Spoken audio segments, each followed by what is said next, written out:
All right, you guys, before we get into today's episode of the pod, you guys have to subscribe because I'm looking at you and you are not subscribed to the channel yet. And also you have to hit the notification bell because you're not going to know when I post if you don't have notifications when I post.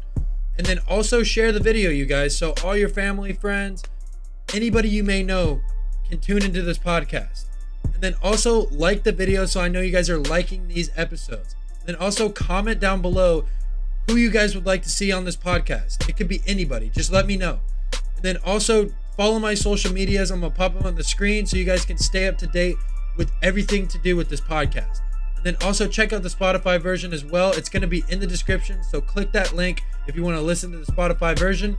And then also the take.sport.blog. I am a sports writer. So go ahead and check out those articles. If you guys do not click that link, you guys are going to be missing out on some of the best articles you'll ever read. So make sure to go click that link below. But let's go ahead and get into this pod, you guys. What's going on, everybody? Welcome to another episode of the Take Podcast. I am your host, Jackson Burleson. And in today's episode, we're going to be talking about my Dallas Cowboys and, what they've already done this offseason and what they haven't done. Now, before we kind of assess, what they need to do and what they've already done, first of all, let's go ahead and kind of speak some facts here. So last season, the Dallas Cowboys had the number one ranked offense in the NFL. That's true. They averaged 30 points per game. And Dak Prescott had a very good season. He threw for 37 touchdowns and 15 interceptions. Not too bad. But this year, we were fourth in the NFL in points per game at 27.5, which is a drop, but nothing crazy. And we were 14th in the NFL in passing, and we were 8th in the NFL in rushing. Now, the running attack did get better, but I feel like the passing game, wasn't anywhere near the level it was last year. And I think that was because we didn't have a solid second option at receiver. I know we have Michael Gallup. I know we have all these different guys that we can go to with the football. But, for the Cowboys this offseason, we need to find that second guy behind CeeDee Lamb because, CeeDee Lamb proved this year that he can be a number one receiver in this league. He can carry the big workloads. He can do it all. I mean, he showcased his talents this year. He literally had 1,600 yards receiving this year. But I would like to see him get more action in the red zone. But, next year, if we do acquire another second guy, I think, he will have more opportunities in the red zone because they won't be double teaming him or even possibly triple teaming him. Because sometimes, they would have a safety come over the top. They would always be double teaming him, a corner on him. They would always be double teaming CeeDee Lamb because he could catch any ball that's really thrown to him. I mean, it doesn't matter how good or bad the throw is, and it doesn't matter how many guys are on him. CeeDee Lamb's making that catch, and that's historically what's gone on with players who have worn number 88 in Dallas. I mean, you see it with Dez Bryant. Dez Bryant made some unbelievable catches in the end zone, those fades. He would literally reach over a corner and catch the football. And then Michael Irvin, Hall of Famer, the greatest Cowboy wide receiver of all time. You saw the crazy catches he made in the 90s when they were winning Super Bowls. So, 88 has a good track record of great play out of the receiver. But a guy that I think would be very beneficiary to, be the second option in Dallas is Odell Beckham Jr. Now, I thought we were going to sign him this season, but I don't think, Odell seemed confident about his knee. He didn't seem to be 100% quite yet, which is, a concern, but, it's a good thing that he didn't play for this year because, he'd be at risk of re-injuring it. And you really don't want to see a re-injury of any, catastrophic injury because, he has torn his ACL 3 times. He's not the same player speed-wise because when he was on the Giants, he was super, super fast. That was one of the main reasons why he was a top 5 wide receiver in the NFL right out of the gate. His rookie year, he was a top 5 player, and that was because of his speed. But he still has his amazing route running ability, and he still has amazing hands. He can catch any football thrown to him. I mean, that is a fact. He can catch it in stride. He can catch it behind him. But his route running is what makes him open. I mean, you saw it in the Super Bowl. He's not the fastest guy, but if he runs a great route and a great ball is thrown to him, he's a dangerous guy. And a lot of attention is drawn to him, which will make CeeDee Lamb have more availability, more one-on-one coverage. So I think that will really benefit the Cowboys, and especially Dak Prescott, because he won't have to worry about, forcing the ball to CeeDee Lamb into double coverage. Because that happened a few times against the San Francisco 49ers in the loss, where Dak Prescott would think, CeeDee Lamb's got one-on-one coverage, and then you got a safety or a linebacker coming over on him, just intercepting the ball. I mean, it happens. It happens when you don't have a great receiving core around him.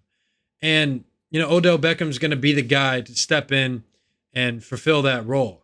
And another guy that was on the Rams was Bobby Wagner. Now, Bobby Wagner just got released, which was quite a surprise to me because Bobby Wagner is one of the best linebackers in the NFL. He's great at reading the defense. He's super good in zone coverage, but he also hits hard and he's very physical. I mean, he was on the Legion of Boom teams when they were winning Super Bowls, and he brings a lot of experience to any team he goes on. And I think the Cowboys would be stupid not to sign Bobby Wagner at this point in time because there's no reason for our defense not to get any better than they were last year. I mean, we were so good at getting to the quarterback last season, and you can just see, the difference that Bobby Wagner would make in the passing game as well. I mean, it's just, insane. I mean, our rushing defense would be so much better. I mean, we were 20th in the NFL in rushing this season. I don't think getting to the quarterback is going to be an issue. We were third in the NFL with 54 sacks, but the rushing defense needs to improve, and Bobby Wagner is a very good linebacker on the rushing game. He's very good at that. I mean, I would love for him, to bring in that veteranship, bring in that Super Bowl mentality. He is a champion, and I just want to see Bobby Wagner on the Cowboys. I mean, I think that would be a great step to winning a Super Bowl. And at the end of the day, that's what we're all trying to do. Now, to win a Super Bowl, Dak Prescott has to be on par, and he has to take care of the football. His rookie season, he was very good at not turning the ball over, which is why we had many wins. We had 14 wins and 2 losses. Number 1 seed in the NFC. Great things happen when Dak Prescott does not turn the football over. That is something that you can really pride yourself on if you're Dak Prescott. Now, Dak Prescott, I think, the things you did last season are very fixable, and they're really not that hard to fix. I mean, it's not like he has to get dramatically better for us to win games. Taking care of the football is one thing he needs to do, obviously. He led the NFL in interceptions last season and only playing 12 games. He didn't even play a full season and he led the NFL in interceptions. That is horrendous. But, I mean, that's fixable. That's fixable. You just got to make better decisions with the football. And, number 2, this kind of ties into making better decisions with the football, is being better against zone defense. He really struggled against zone defense all season long. He had the most turnovers against zone defense in the NFL this year. I mean, I just don't really see a reason for him to be making those mistakes in zone defense because, either the gap is there or the gap's not. And you got to know when you're making those reads, it's not there. You can either run the football. I think Dak Prescott needs to get back to running the football a little bit more because he is a mobile quarterback and he is a threat on his feet. So I think it wouldn't hurt him to implement the running game a little bit more. But, I mean, I like Dak Prescott throwing the football, and he obviously gives us the best chance to win at quarterback. I mean, who else are we going to go get? I mean, we don't have the cap space to get another guy, and there's also not another guy at Dak Prescott's caliber that is going to get us to the Super Bowl. Now, you can say whatever you want about Dak Prescott, but this guy is not a bad quarterback. He is a borderline top 10 guy, but if you surround him with the right pieces, give him a good defense, give him an offensive line, which we already have, we can be successful as long as he doesn't have self-inflicting wounds, I think the Dallas Cowboys can win a Super Bowl next season. We just got to surround him with another receiver and give him some options on that end. But, the Cowboys, we score 30 points per game with Dak Prescott on the field. So there's no question we score when he's there. The question is, can we take care of the ball? Can we not turn it over?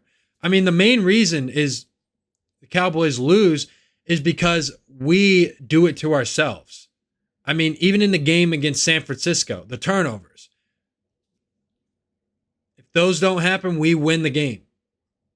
Simple as that. I mean, you see the way we play when we don't turn the ball over. I mean, I'm not saying Tampa Bay is a good team. They went 8-9 this year, but we did not turn the ball over one time. And look at the way we played. We put up 33 points and we blew them out on the road.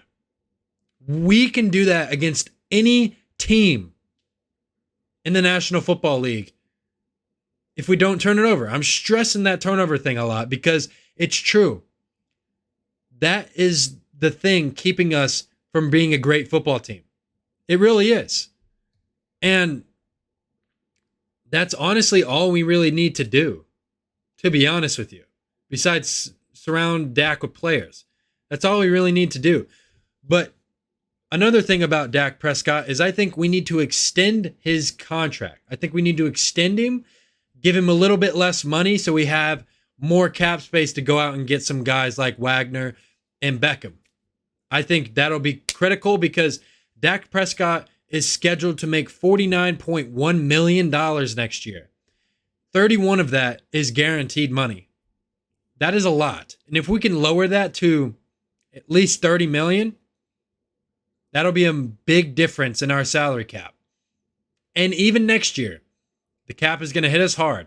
2024, he's scheduled to make $52 million. But no guaranteed money. So he's almost done with his contract that he should have never signed, but we need to make sure that we extend him, give him a short-term deal, $30 million a year, 2 years. That's about all we need. Now, is he the guy? Yes. In the short term, Dak Prescott is the guy, but is he the guy long term? No.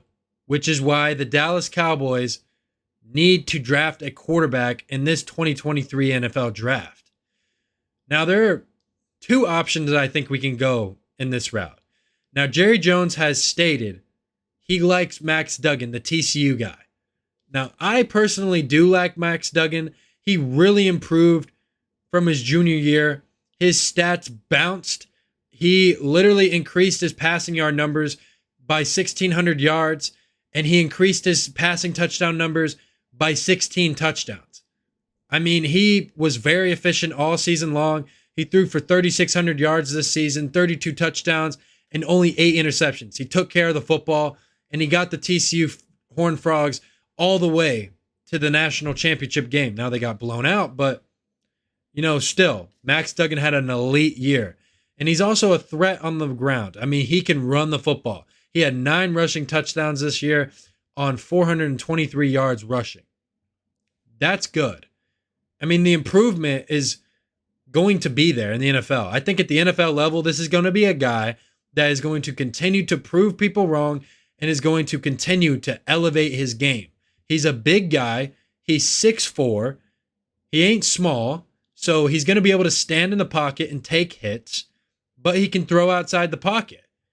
I mean, he's got an arm. He can throw the ball down the field. He's got a cannon. He's a perfect dual threat quarterback who I think would fit very well in this system in Dallas. I really do. I think he has the ability to extend plays, which is what we need. That's what we need out of a quarterback. Because Dak Prescott, he can't really extend plays like that. That's also another knock on Dak Prescott. And Dak Prescott can't really throw the ball when he has pressure on him. He panics when pressure is on him. He really does panic. When a defender is running at Dak Prescott, he panics. But I think Max Duggan is a guy that can step in, sit behind Prescott for a couple years, and really give Dak Prescott some motivation to get better, because now you got a hungry rookie ready to take the helm at any second. Tony Romo was in this position when Dak Prescott was coming up, and Dak Prescott wanted that job, and he never looked back. Never looked back. And I think it's time for a quarterback that is good to be behind Dak Prescott. Because when you got Cooper Rush as your backup quarterback, he played well when he was in, but he ain't no threat to Dak Prescott's starting job. No way. No freaking way. You really think Cooper Rush is going to out Dak Prescott as a starting quarterback of the Dallas Cowboys? You're out of your mind if they're paying him that amount of money I just listed earlier. But Max Duggan, he's a guy I think the Dallas Cowboys should draft, and he's my number one choice. But another guy I think the Dallas Cowboys should draft is Dorian Thompson-Robinson from UCLA. He's also another guy that has went through some adversity and is always out to prove something. Ever since he's come out of Bishop Gorman, he is always out to prove that he deserves to be on the next level. When he was in high school, he wasn't playing much. He was sitting behind an Ohio State commit, a bunch of top 5-star prospects, and he didn't really get his opportunity much. I mean, he was a backup quarterback, kind of sat behind the big-time starters, doing drills, practicing. I mean, the knock on him coming into college was that, he wasn't a, game quarterback. You saw it in the Elite 11. He was good at drills. He was good at practice. But can he play in game situations? And he proved that in the Elite 11. He is an Elite 11 quarterback where the best of best played. And that Elite 11 class that Dorian Thompson-Robinson was in, Trevor Lawrence and Justin Fields were the top 2 quarterbacks in that class. That's how good Dorian Thompson-Robinson is. He is in that elite category. I mean, he's always been a very solid player. And the minute he came to UCLA, he's always been a solid guy. I mean, he learned from an NFL coach in Chip Kelly. And he hasn't really had a bad season. Now, this year, he proved that he belongs on the NFL stage. But years prior to that, Dorian Thompson-Robinson was just the guy who had NFL potential. But this year, he proved he belongs on that stage. And this season, in his last season at UCLA, he threw for 54 yards passing, 27 touchdowns, and only 10 interceptions. He's very accurate with the football. He's able to sit in the pocket, make defenders miss, and still keep his eyes downfield.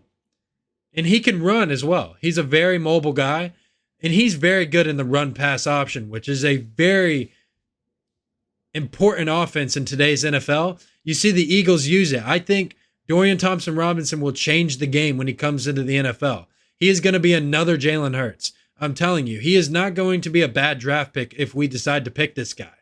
I mean, he has so much potential. I think Dorian Thompson-Robinson has more potential than Max Duggan. I just think Max Duggan has a chance to be good in a fewer amount of time than Dorian Thompson-Robinson. I think Dorian Thompson-Robinson is going to need 4 years being a backup to be decent, but I think Max Duggan only needs 2 years. That's a little bit different. But I think the Dallas Cowboys have to draft a quarterback this year, and it has to be one of those 2 guys. It's got to be. But the Dallas Cowboys, at coaching, we made some very interesting changes. We fired our offensive coordinator, Kellen Moore. Thank the Lord. He was terrible.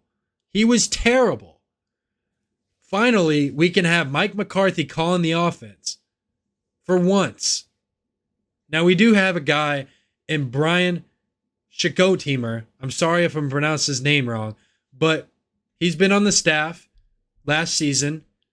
He's been there. He was the coaching analyst last season for us, and now he's the offensive coordinator. Now, he's been an offensive coordinator before. He's been an offensive coordinator for the Seahawks. He's been an offensive coordinator for the St. Louis Rams. I mean, he's been around. He's been a quarterback's coach for the Chargers. He was a quarterback's coach from 2002 to 2005 when Drew Brees was there early in his career. So he's coached some quarterbacks. He coached Carson Palmer at USC in 2000. The Seahawks, like I said, he's been around Russell Wilson when he was on the top of his game. And then he was on the Colts. He was a quarterback coach on the Colts when Andrew Luck was there. And then he was on the Jacksonville Jaguars when Trevor Lawrence was there. He was the passing game coordinator for one season. I mean, I think this guy has potential to get to Dak Prescott. I think he has time to mentor him, help Dak Prescott understand the game a little bit better, help him get better, because without Dak Prescott getting better, this Dallas Cowboys team is not going anywhere. That's a simple fact.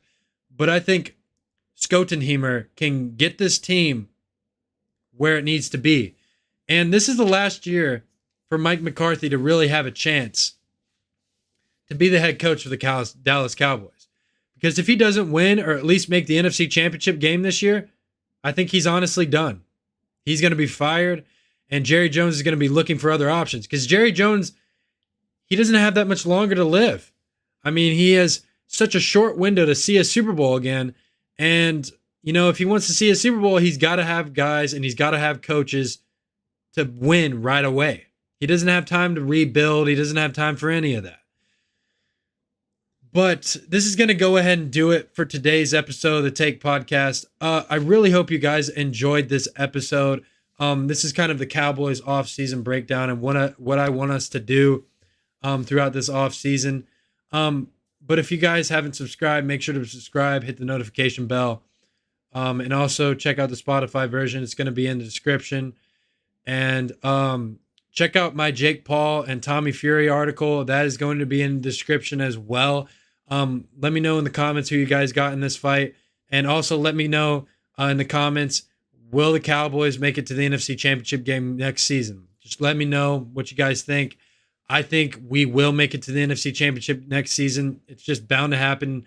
Cowboys Nation, I'm telling you right now, we are making the NFC Championship game next year. Let's hope and pray for that. But I'm your host, Jackson Burleson, and you guys have a great rest of your day.